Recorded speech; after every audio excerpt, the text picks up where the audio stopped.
My favorite number is number 4.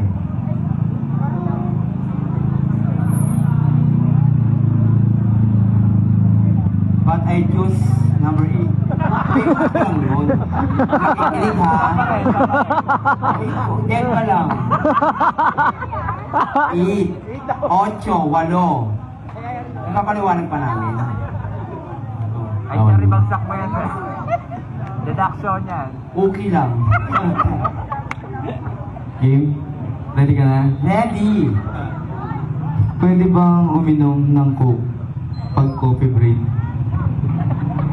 Pwede bang uminom ng Coke pag coffee break?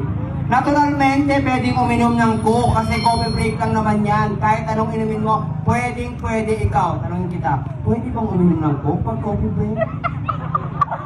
Hindi, may mic. Pwede. O yun naman pala, alam mo naman pala, ba't hindi ko sumagot? Kailangan.